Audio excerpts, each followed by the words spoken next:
So long, and thanks for all the fish, by Douglas Adams. Chapter 17. Misery, dejection, more misery and more dejection. He needed a project, and he gave himself one. He would find where his cave had been.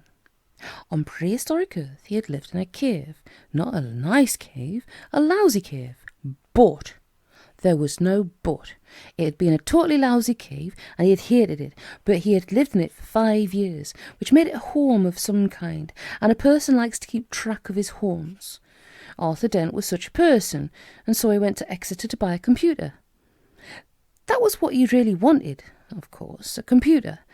But he felt he ought to have some serious purpose in mind before he simply went and lashed out a lot of readies on what people might otherwise mistake as being just a thing to play with.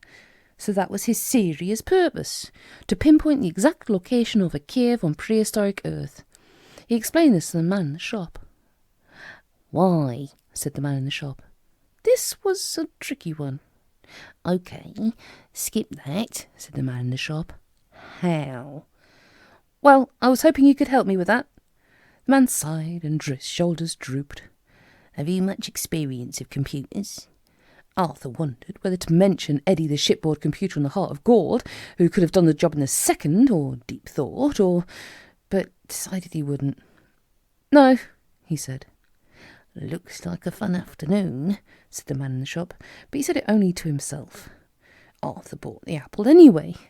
Over a few days, he also acquired some astronomical software, plotted the movements of stars, drew rough little diagrams of how he seemed to remember the stars to have been in the sky when he looked up out of his cave at night, and worked away at it busily for weeks, cheerfully putting off the conclusion he knew he would inevitably have to come to, which was that the whole project was completely ludicrous. Rough drawings from memory were futile. He didn't even know how long it had been, beyond Ford Prefect's rough guess at the time, which was a couple of million years, and he simply didn't have the maths. Still, in the end, he worked out a method which would at least produce a result.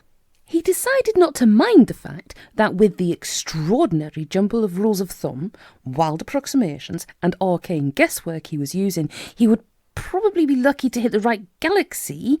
He just went ahead and got a result. He would call it the right result. Who would know? As it happened, through the myriad and unfathomable chances of fate, he got it exactly right. Though he, of course, would never know that. Just went up to London and knocked on the appropriate door. "Oh, I thought you were going to phone me first."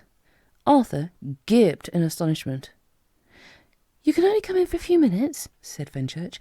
I'm just coming out."